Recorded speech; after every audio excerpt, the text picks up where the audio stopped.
Welcome to Go Green Radio, everybody. We're so glad that you could join us. January is Radon Awareness Month, and we have Zan Jones, who is the VP of Sales and Marketing for Radonova, here to talk with us about this very important issue. And we are so excited to have her on. Zan, welcome to Go Green Radio. Thanks for coming on. Thank you, Jill. I'm so glad to be here. Well, let's start by talking about why we should all take radon exposure seriously. I mean, what are the human health risks to radon exposure? Kind of help us understand why we should care. Yes, radon is the number one cause of lung cancer in people who don't smoke, and the number two cause of lung cancer after smoking. And so it's actually a naturally occurring gas that seeps into your home through cracks in the foundation. And as it gets into your home, it becomes trapped. And as we inhale it, it becomes radioactive as it decays, and it damages the DNA of the cells that line our lungs that leads to tumors and lung cancer. Wow. Okay. You've set the stage. That's a serious issue. Is there Yes. anything about children's bodies that make them especially vulnerable? I mean, their little bodies are so precious to all of us. Should parents and teachers and others who are caregivers of children be extra concerned? Yes, there's many reasons. First of all, as you know, children's bodies are smaller and they have smaller lungs and faster breathing rates, which, as many other indoor air toxins, they can inhale more or a higher dose for the size of their body. But also, they crawl on the floor, they sleep on the floor, they play on the floor, which is the source of entry for radon into our homes. And so they are closer to the source. And probably one of the biggest reasons that children are more vulnerable is that radon causes lung cancer when you're exposed over the long term. It's not something that you get exposed in 2 days and you have lung cancer. It's long-term exposure, like living in a house that has high radon for many years, or going to a school or teaching in a school that has radon and teaching them for many years, or working at a workplace with high radon for many years. And so the earlier you're exposed to radon, the greater your chances are of getting lung cancer at a younger age. And that's why we've sadly seen people in their 20s and 30s, very healthy people, Olympic athletes, um, coming down with lung cancer in their 20s and 30s because they were exposed to radon at a young age. So it does really start the clock ticking on that exposure if you're exposed as a child. Wow, that Yes. makes a lot of sense, but it also, brings me, some trepidation about what we're doing and if we're doing enough. And I know we're going to get into Yes. that in a little bit, Yes. but what is radon and where Yes. is it found? I mean, are there parts of the US that are more prone to it? Tell us a little bit more about the geography and what radon actually is. Yes. Radon is a noble gas. It's on the periodic table. Its atomic number is 86 and it's naturally occurring. And it occurs when the uranium in the soil around our homes and schools and workplaces decays. And it then seeps into our house through cracks in the foundation, floor joints, where pipes in our house, through basement walls, through sump pits. And then as it enters our house, it becomes trapped and where we can then inhale it. And interestingly enough, it really didn't come to the forefront until the 80s. In 1984, there was a gentleman named Stanley Watrous in Pennsylvania. He had moved his family to Boyerstown, Pennsylvania to work at the Limerick nuclear power facility. And he was a facility engineer. And as when they installed the radiation detectors at the plant, they installed those so that people leaving the plant would detect radiation and wouldn't take it out into the community. But Stanley was setting off the radiation detectors as he entered work every morning. Hmm. So he was bringing radiation to work, and that puzzled them. So they went to his house. They figured he was bringing it in on his clothing. They tested his house for radon. Now, the actionable limit for radon is 4.0 picocuries per liter. And that's actually named after Marie Curie's 4.0 picocuries per liter. But the EPA moved into Stanley's house, measured for radon, and it was 2,700 picocuries per liter in his home. Yes. So the EPA moved in, their family moved out. They mitigated the home for radon. They tested the neighborhood, and the family moved back in after the mitigation was complete.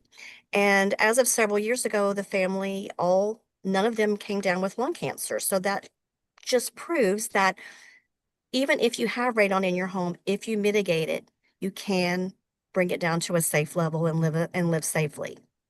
That's very good news. Yes. And then a couple of years after that, in 86, in the 80s, that's when the Surgeon General classified radon as a Class A carcinogen. But the issue or the incident with Mr. Watrous at his home, that's what really brought it to the EPA's attention and to the national forefront in the United States, and which moved into the EPA doing more studies and looking at the soil and looking at radon testing around the country. And you asked about, are there parts of the country that radon is more prevalent? Right. And the answer is yes. And it depends on a lot of things. It depends on the soil, it depends on the weather, but it's also based on the people that have tested in those areas. So a radon map was created by the EPA over 30 years ago. So even they will admit it's outdated. But the radon map classified areas of the United States into zones 1, 2, and 3, based on how high the radon levels were in those areas. The thing to keep in mind is that those maps are based on tests that were performed. So if Hmm. you have areas of the country where there wasn't any testing done, or people don't know about radon and they haven't tested, then those areas are underrepresented on those maps. So radon maps can be artificially low in their representation of what the radon in your area is. For example, I live in the Dallas-Fort Worth area, and there's areas in Dallas that know nothing about radon. It could be because of demographics. Certain areas of the country and areas of all of our cities are at a different demographically aren't going to know about radon. They just aren't going to learn about it. It's not going to be on their radar. If you're just trying to keep your lights on, you may not be concerned about indoor air. So these places aren't testing, and so they're not being represented in the radon maps that states do and that the Hmm. EPA has done. So what we know is that even in areas with very low radon, according to a radon map, Uh-huh. according to a state radon map or to the EPA's radon map, those areas can still have homes 3 and 4 times the actionable limit. So Mm. I guess the most important message here is to test your own home, because your home could be high for radon, but your neighbor's home may be low. It varies from home to home within the same neighborhood. And so the important thing is to test your own home. A radon map might be helpful in doing assessments or maybe making some legislative pleas. But as far as you personally knowing if your home has high radon or your school has high radon, test each of them individually. You know, what you just brought up of people not knowing Yes, and the maps maybe not being as accurate as they could be, that in and of itself is a problem. And we have yes, seen a history over the course of years of these kinds of pollutants and health risks from the environment impacting folks who, you know, may not be able to afford a test or yes, or th don't receive information about it out of no fault of their own. But if there aren't government programs, local, state, federal programs to protect human health from this or whatever the fill in the pollution matter that we're talking about, that's a real problem. And that's something that those of us who advocate for, environmental justice, climate justice, all of these things, it's something we can get behind. And I'm glad you brought that up, Zan, because that's something that I was unaware of, that there is the possibility that some of these radon maps may not be fully fleshed out with the data that we need to protect folks. So Absolutely. I'm so glad that you brought that up. Now I've got to ask, because there are only 12 months in the year, why January is Radon Awareness Month. Is there something about cold weather that impacts radon and our potential exposure? Yes, absolutely. Weather affects radon, that the radon levels that will be in your home. And during the winter months or the cold winter months or the heating season, as some people may call it, kind of October to March, our homes are tightly sealed to keep the heat in. So we stay inside, we close our windows, we keep the heat in, and that when radon seeps into our home during those months, it has less of a chance of escaping where and it stays in our home where we inhale more of it. And we can and it Hmm. increases the concentration or the level in our home. And That makes also sense. radon is it's out in the open. It's you can walk outside and radon is outside and it's from the decay of soil. And so it doesn't harm us when it's outside because it's not contained inside of a structure or a home, but ice and snow can packs down the soil. And so it has less of a chance of escaping to the atmosphere and it finds ways of escaping into our house, maybe through a foundation or a crack.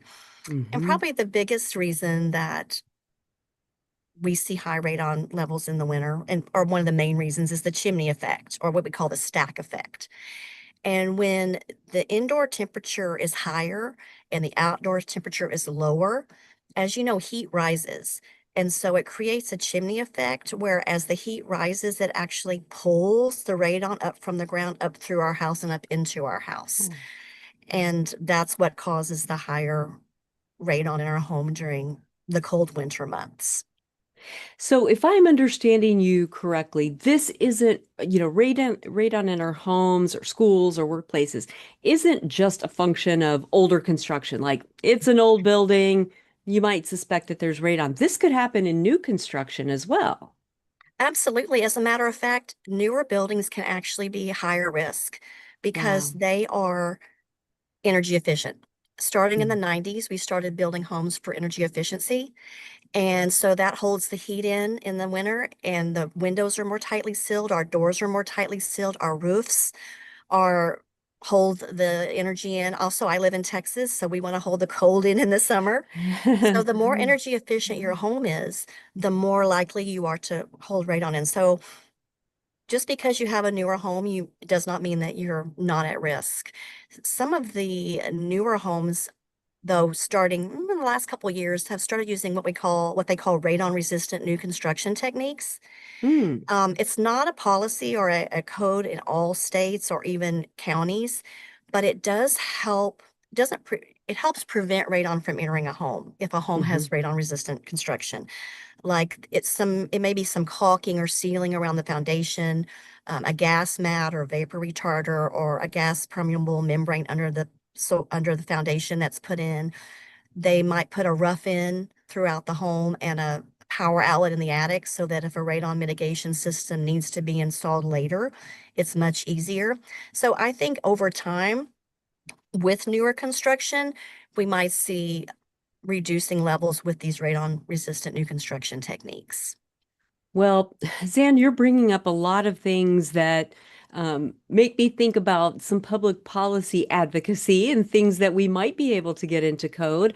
We're going to take a quick commercial break, though, but when we come back, we have much more with Zan. So don't go away, folks. There's more Go Green Radio right after this.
Welcome back to Go Green Radio, everybody. So glad that you could join us. And if you just tuned in, let me catch you up.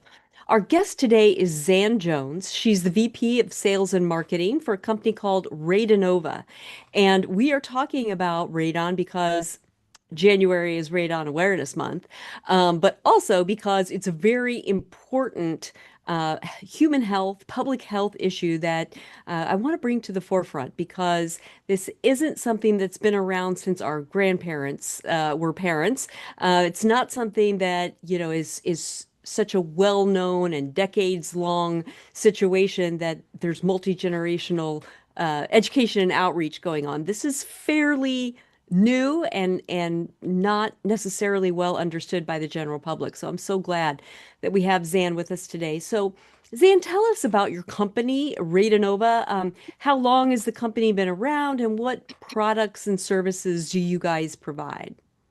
Great. Yes, the Radonova actually got its start from sadly, from the Chernobyl accident, a disaster that occurred in the 80s, where a nuclear reactor had a very serious accident. And the soil in the surrounding areas, including Sweden, where our global headquarters is located, were the soil was heavily affected, specifically with radioactive fallout and cesium in the soil. Hmm. And cesium is a toxin that gets into our food supply. It through the meat, the game meat, freshwater fish, mushrooms, things like that. And so initially, researchers were brought in from the university to find the cesium in the soil because it does cause lung can or cancer. Cesium is very easily absorbed into your body. And then the university students also started looking at radon because radon is also radioactive.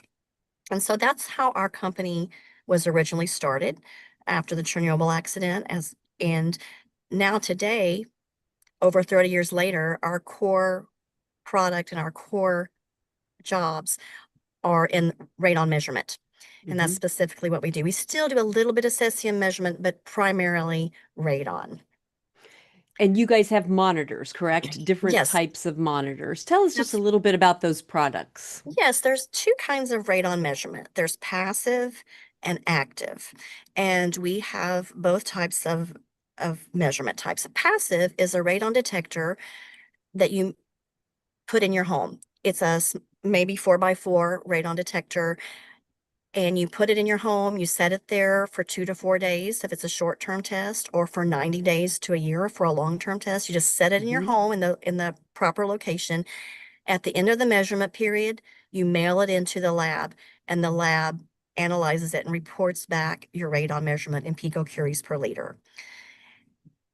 For our radon monitors, continuous radon monitors, those devices are electronic monitors, and they're about the Hmm. size of a Kleenex box. And those can be set out in a home or a school, and they measure radon in real time. Oh. So you can actually go on we have a product called the Spirit, and you can log into our dashboard, your computer, and see what the radon level is at any time based on what that monitor is reading. And it reads it every 10 minutes, so you can see hourly fluctuations as it goes up and down. You can also see how ventilation in buildings can change the radon level, Hmm. specifically in schools. When ventilation is on and off, radon levels go up and down. These continuous radon monitors are also used many times in home sale transactions. Many people require a radon test as part of their home inspection when they're going to buy a home or sell their home. And so this device can be put in a home and measure the radon before a home sale transaction. Okay, I've got a business idea for you, and you get it for free. I was in Best Buy last weekend with my husband, and they have a whole section on smart homes. All kinds of Yes, monitors, all kinds of things. You've got lights, cameras, doorbell cameras, all kinds of things, thermostats. Why not indoor air quality monitors as a part of that? And radon could be part of it. So take absolutely. it, run with it. I think that if you're going to have a smart home, these are the kinds of things that need to be, part of having a smart home. So just my 2 cents Absolutely. there. I agree. A lot of people, a lot of companies can be opportunistic, Yes, and they see a problem and they're like, "Ooh, let's get in that biz," because there's a lot of yes, money to be made. yes, But, consumers sometimes get burned by true. trusting that every company is the same quality. How can consumers be sure that your products meet the highest quality standards? Yes.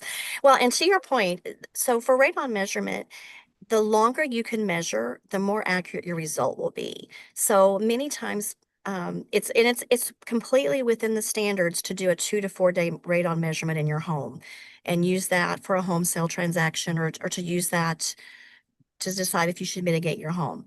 However, depending on the weather or depending on the temperature outside, Yeah. 2 to 4 days might not give you a true indication of what your real radon is in your home. It could be higher than that or it could be lower.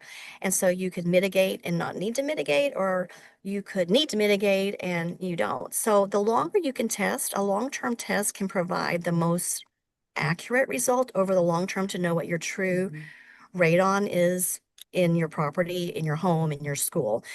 And working with a radon test manufacturer, it's important that they're accredited and certified. Radonova is one of the few companies that has an ISO 17025 certification. It's an international standards certification. We were actually the first radon lab to ever be certified in Europe in 1995. And in the United States, the certification is the National Radon Proficiency Program, NRPP. So when you're working with a radon test lab and manufacturer, knowing that they're NRPP approved and their devices and their products and their radon detectors, both passive and active, are NRP approved, can ensure that you're getting the quality standards that you need, because these are third party accrediting organizations. They don't have any Mhm. vested interest in what your results are. They're really just setting the standards in place. So those are the most important things to look at when looking at a radon test manufacturer and a radon lab. And also, Yeah. many times people will call a professional to come in and do the radon testing. And maybe when we, and specifically maybe in school buildings or workplaces. But it's also important for those people to be certified in radon test measurement, and also for people that come in to mitigate homes to be certified as well. That's such great information, and you probably saved a lot of our listeners some grief by going with products or services that are not as Yes. credible as Radonova. So I appreciate that. I want to talk about testing for radon in a variety of applications because, the kind of structure that you're testing, can make a difference. And you've talked a little bit about single family homes. Is there anything else that homeowners of a single family dwelling should know about what they should be testing and what kinds of products they should be using? Yes, a single family home, a 2 to 4 day passive radon detector, or a 90-day radon detector that we talked about, those are very good for single family homes. The EPA recommends that you test your home every 2 years. It Mhm. also recommends that you test your home when you move to a new house, test the new home. And also, if you do any home renovation, if you renovate your kitchen, if you change your air conditioner, if you change your heater, anything that changes the ventilation with your home can change the way radon enters your home and circulates within your home. So that's important to test as well after a home renovation. That's the most important thing to remember about a single family home. And also that your home is not, just because your home is low doesn't mean your neighbor's home is low, and vice versa. So it's Mhm. important to test your own home. That's good advice. And I know that later we'll talk about, what to do if you find radon.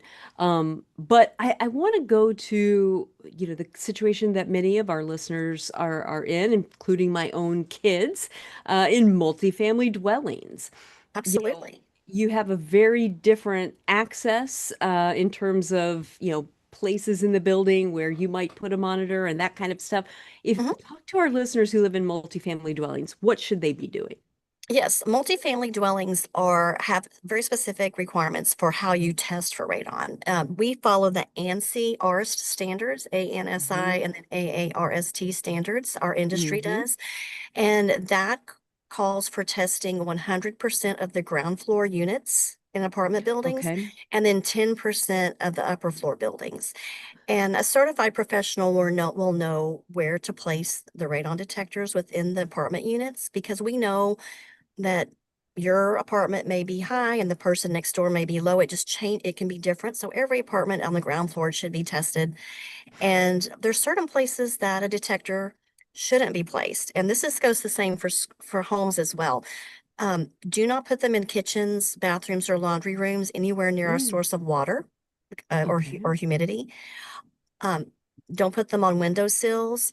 Don't put them in areas like on top of a fireplace, on your mantle, or any place where direct sunlight can hit the detector because that can affect the reading, make it artificially high, artificially low.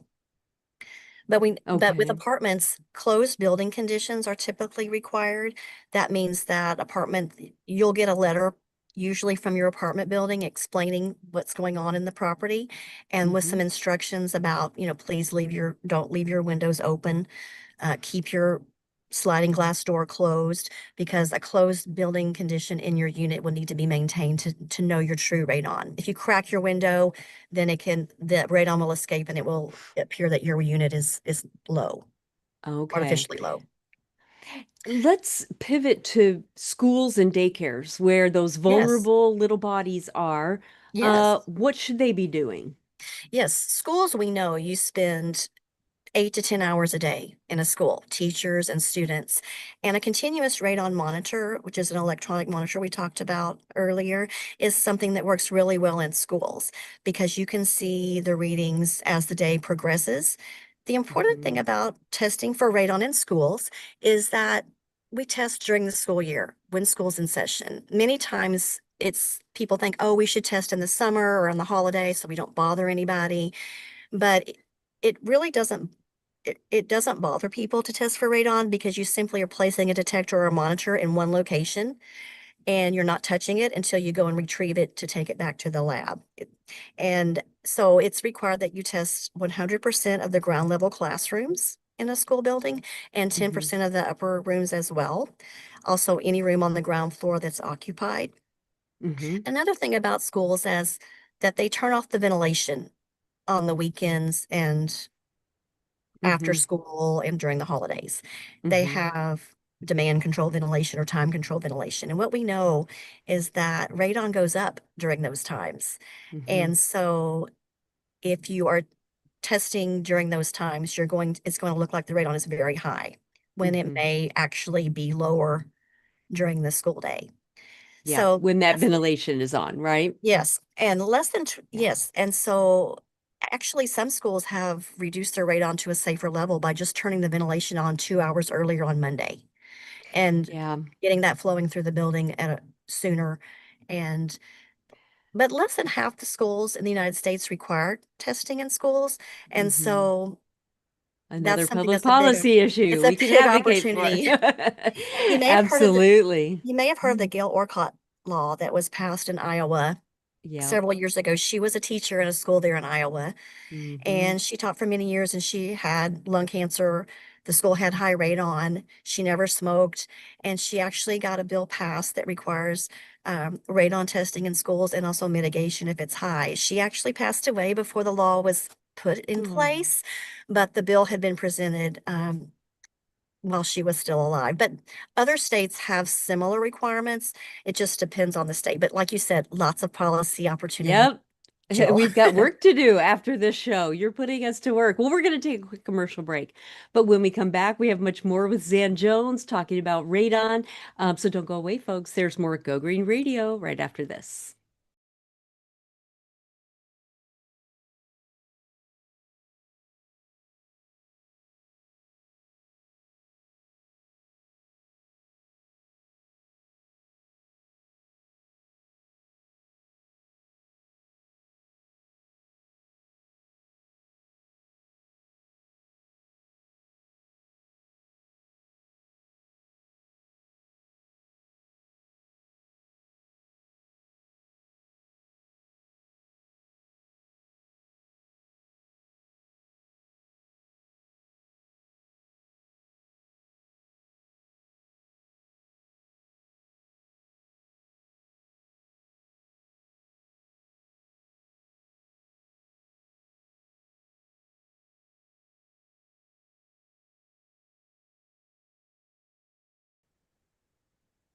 Welcome back to Go Green Radio. So glad that you could join us. We're talking about radon. It's a very important public health issue, something that all of us should be concerned about, something we can all take action on. And our guest is Zan Jones, VP of Sales and Marketing for Radonova.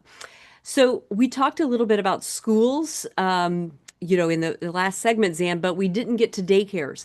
Talk to us about what daycare facilities should be doing about radon.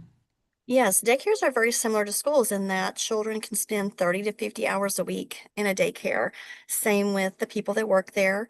There are daycare centers and also there's home daycare centers and there's professional daycare centers, or I should I say center-based daycares. Right. But all Hmm. 50 states have requirements to get licensed to be a daycare provider. Some states, actually less than half, do require that you do radon testing to get your license to provide a daycare center. And some states actually require that you have it to get a license or to renew your license.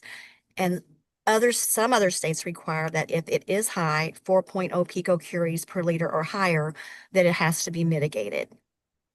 But there is also a variation among states in that sometimes it's part of getting your license, and sometimes it's part of another organization within the state, like the health department. And so it's important if you are a daycare provider and to find out in your state what's required for radon testing and mitigation. Well, find out what's required, and if nothing's required, do it anyway, because we're Exactly. trying to keep the kids safe. And as we heard in segment one with you, Zan, some of the zone maps may not be entirely accurate. So where children are involved, err on the side of caution and safety would be my 2 cents worth. So, I really appreciate that. Let's help our listeners put this information into action. Many of our listeners have kids in school or they work at a school. What can parents or school district employees do to find out what's being already being done in their local schools about radon? And if they find that there is not a program in place, how can Radonova, your company, help them get one started? Yes. So the best way is for parents to get some action going with radon and testing in their schools is to ask. And first of all, to learn about it themselves. Test your own home. Order a test kit online on the Radon. You can go to our radonova.com and order a test kit for your home.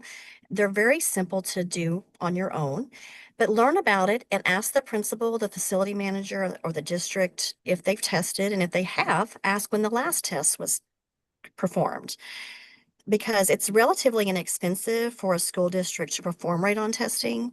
Hmm. And like we mentioned, we talked about, it's not disruptive at all. You simply Hmm. place tests in a classroom and walk away until it's time to retrieve them and send them back. As a matter of fact, you're not supposed to move them at all. Hmm. That's tampering and that affects the test. So you just leave them alone. So that's, and then if high radon is found in the school, there could be, look for ways to fund getting the school mitigated, look for how the ventilation can be used to control the radon levels within the school. Radonova actually has instruments that can help with demand control ventilation, that if the radon reads high, it causes the ventilation system to kick on Hmm. and vice versa. And, but find out about getting the school mitigated, but also there could be grants within your state that could help Hmm. fund that kind of thing for the school district, depending on what the levels are.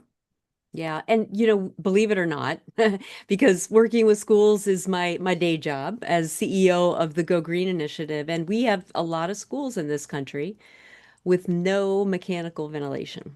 Mm, mm. And so as climate changes and the need for mechanical ventilation becomes evident, many school districts will be putting this in, and it seems like a perfect time to couple that work with radon testing and radon monitoring so that we can tweak the system out to ensure that if we need some ventilation to help relieve the any radon that's in the building, that we're aware of that and we've set the machinery up to do that. Um, Absolutely. it, And Go school ahead. educate students as well. Let's start with the Hmm. young generation. This Yeah. is a perfect science unit for high school chemistry. Radon Mm-hmm. is a noble gas, number 86 on the periodic table, atomic mass of 122. It was, it starts and discover the history of Marie Curie. Marie Yeah. Curie is the first female to have won a Nobel Prize and the first Yep. person to win two Nobel Prizes. And she discovered radium and polonium, two elements on the periodic table. Radium is actually a solid, and radon is the gas that comes from radium. And when she discovered radium, they would put it in food because it glows in the dark. They would put it in butter and toothpaste and paint.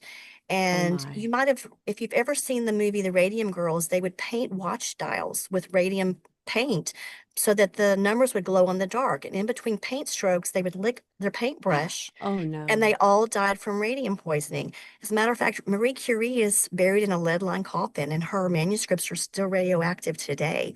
Oh But my she was very gosh. instrumental in this is history that would be interesting for any high school student, but also test the classroom. You can order a Yep. radon test online, make it a science unit, and start with the younger generation knowing about it. Until I Mm-hmm. started this job 4 years ago with Radonova, I didn't even know what radon was. Mm-hmm. So I think there's an opportunity with the younger generation to teach, bring that into their awareness as well. I couldn't agree with you more. I want to pivot and talk to our listeners who are renters. We talked a little bit about multifamily dwellings and what could be done to test for radon then. But I read this on your website. It says radon disclosure in real estate transactions is common in many states. However, the same isn't true for rental homes. Only 4 U.S. states require landlords to disclose radon levels in their rental properties. And those 4 states are Colorado, Florida, Illinois, and Maine. Good job, guys. What advice do you have for renters outside of those states? Yes, outside of those states, well, first of all, let me just address those states because I did Hmm. help lobby for the law in Colorado and also Illinois for renters. And what the laws state is that if you're a renter and you test your property for radon and it's high, then the landlord is required to mitigate the property to bring it down to below 4.0 picocuries per liter, or you are allowed to break your lease with no penalty. In Mm. Illinois, it specifically says that the landlord can also do their own test and to determine they don't have to take the renter's word for it, but they can provide their own test, but they still have to mitigate if it's high. But what I would recommend for renters who in other states is Hmm. that test your own home. It's a very inexpensive test to buy online and see what the results are. Hmm. If it's high, if it's 4.0 or higher, talk to your landlord because if they mitigate the property, it just adds value to the property anyway, because Yep. it's making it a safer property for future people that move into the unit or to the home that they're renting. And it also reduces their liability exposure because they're reducing the risk that their renter is going to potentially have radon-induced lung cancer. Hmm. Yep. The big L, Yeah, liability. yes, Big- absolutely. Yep. What about radon in water? Is that something that we should be concerned with? Yes, I get that question so much, and there have been links to radon in water causing stomach cancer. And and it comes out through water mostly in the air. So like when you turn on your shower, the aerosols from your shower, Mm-hmm. or when you wash your hands, when you cook, when you do laundry, even flush the toilet, anything that Mm. rouses water in your house. That's why we don't test for radon in the kitchen and in the bathroom and laundry room because that's where water is. But that's where radon can come out and gets in the air. So it's still important to test your air, even though the radon may be getting released into your home from water. And a recent study by the University of Calgary actually found that if you have an underground well, if you're Mm-hmm. on well water versus city water, your chances of radon in your home are significantly higher. Wow. City water has the pipes for city water coming into your house pretty shallow, and Mm. they have things in place to prevent radon, and also it's not as likely to come into your home. But if Mm-hmm. you're on an underground well, this study showed that if you have a well, you have a higher chance of radon in your house. And the closer the well is to your home, the higher your radon is your home, it is in your home, which Mm, then sort of ties the fact that the high radon is not necessarily from the water, but from the well hole and the yeah. casing and the piping that's going into the ground because radon does come from decaying uranium in the soil. So it's Hmm. really because of the well hole, not necessarily from the water itself. But there are Hmm. ways to test radon in water, but I still recommend, and there are mitigation procedures to mitigate and remove the radon in water. I still Hmm. recommend that you would test your home air as well. Well, and that takes me to my next question. If customers that use your monitoring equipment find that they have a radon problem, what are some of the steps they can take to mitigate, and where do they find out more information? Right. So my recommendation is there are people that are certified to do radon mitigation. They are certified by NRPP, National Radon Proficiency Program, nrpp.info. And it's very simple to go to that website and put in your zip code, and it will provide a list of all the certified radon mitigation companies in your area. One thing that I see sometimes is that people that do other trades, maybe plumbers or other trades, will work at putting in a radon mitigation system because they think, oh, it's just a fan and some pipe.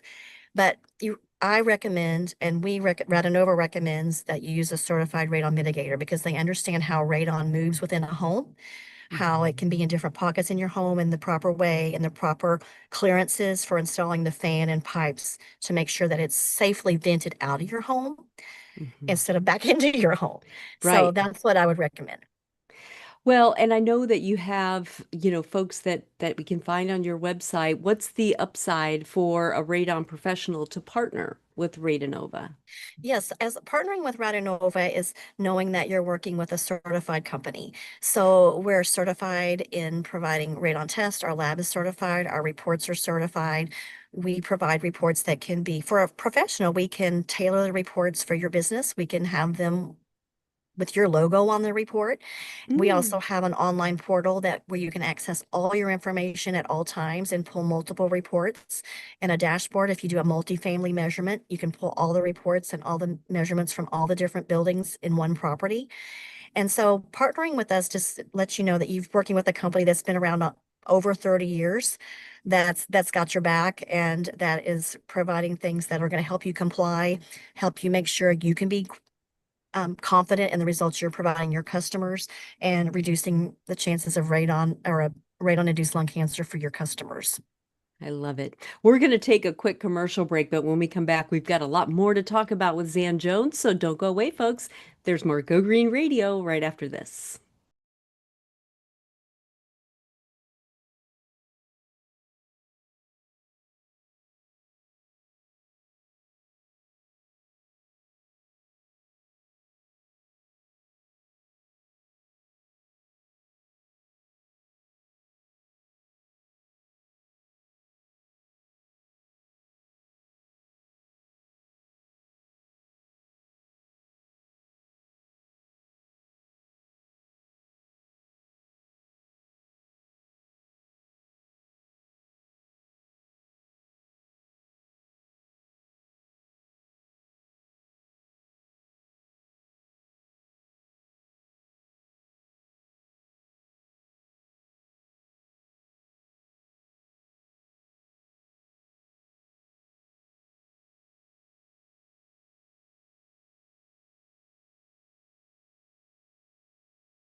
Welcome back to Go Green Radio, everybody. So glad that you joined us today to talk about radon, making sure that we are aware of what it is and why it poses such a serious human health risk. It's something that we should all be monitoring for and making sure that our homes, our schools, our workplaces are safe.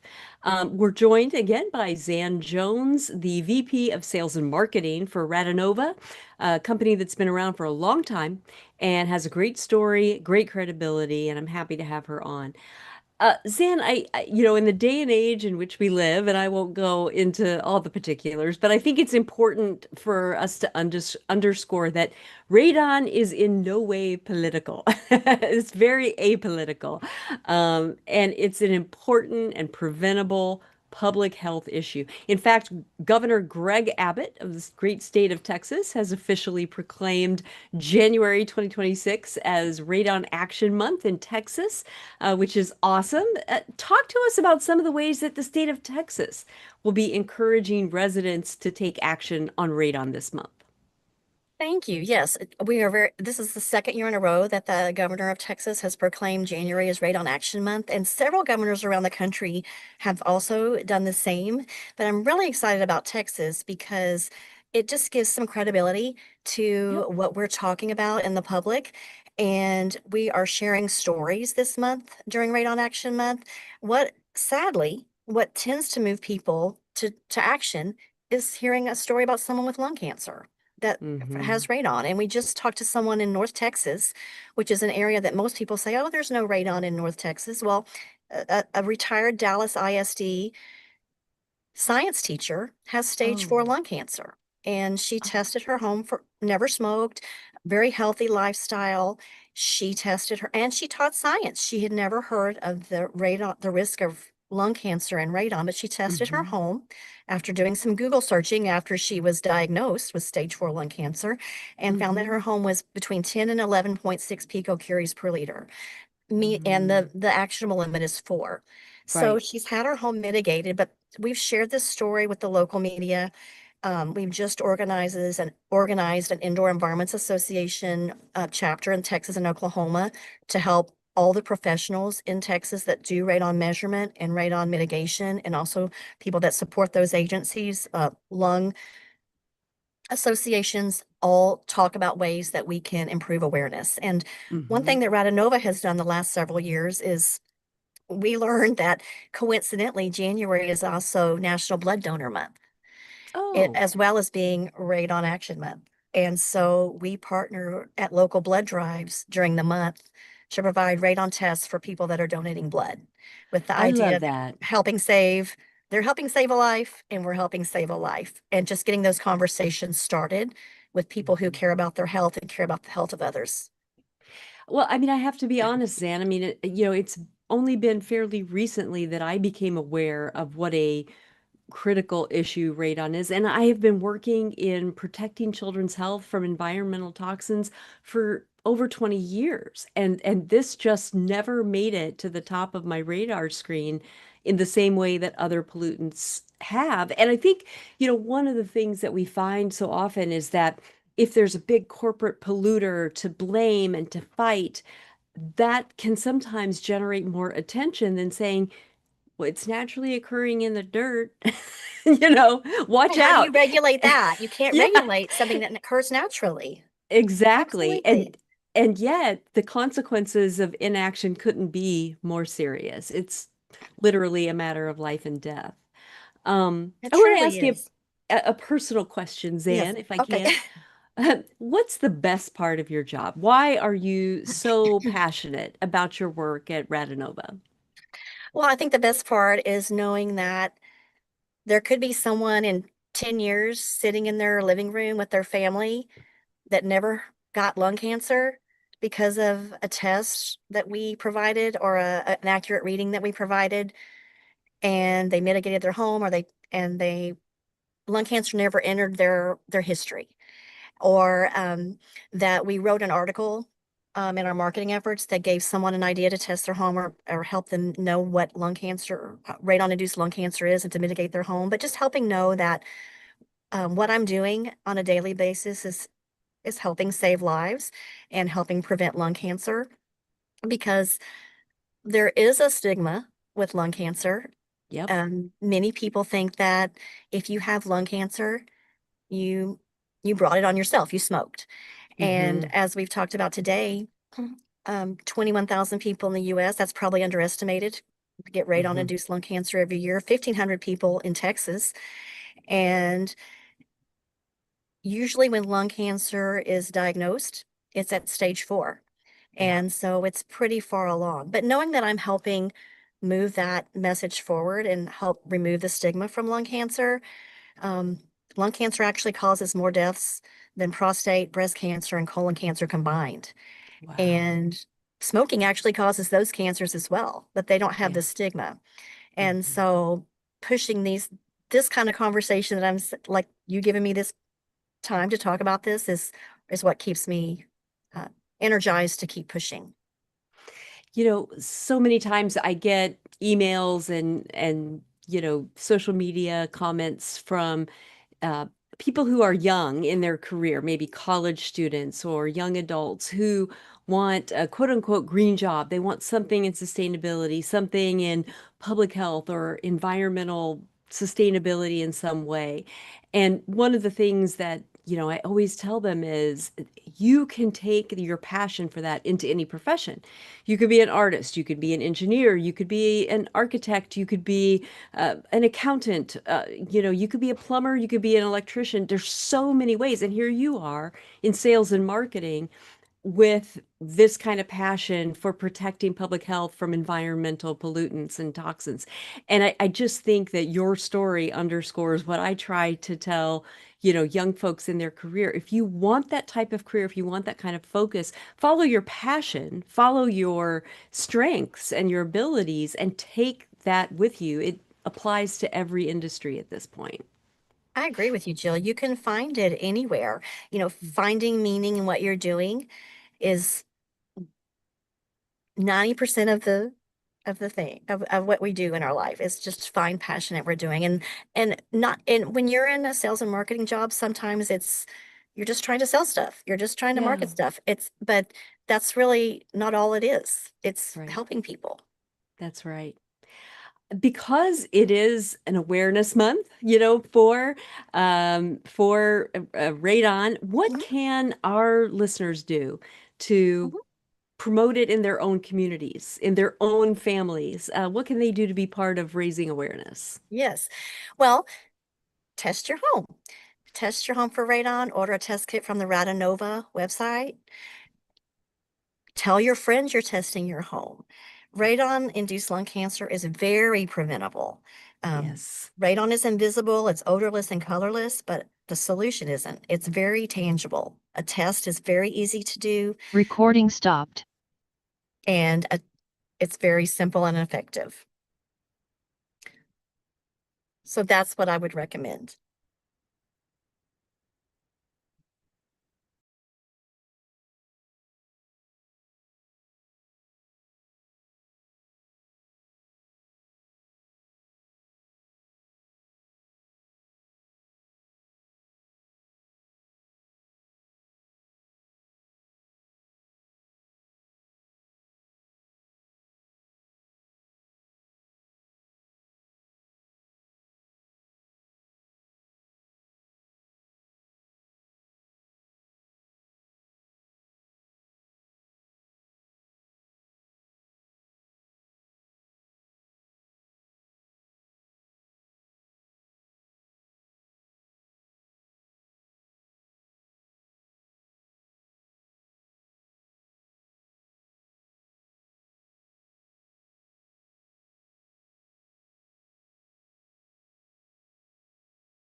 Welcome back to Go Green Radio. We want to thank Zan Jones so much for joining us, and thanks to all of our listeners who joined us as well. Zan, in the final moments that we have left in the show, what parting thoughts would you like to leave with our listeners? I would just say test your home for radon. Tell a friend you tested your home for radon and know that radon-induced lung cancer is preventable. And with a simple test from Radonova, you can test your home and know what your risk level is. Thank you so much for joining us, Thank Zan. And I just want to tell all of our listeners, get out on Radonova's website, check it out. It's an easy Google search, Radonova, and you can find their products and their services and their certified professionals. We're going to be here same time, same place next week with more Go Green Radio. Until then, have a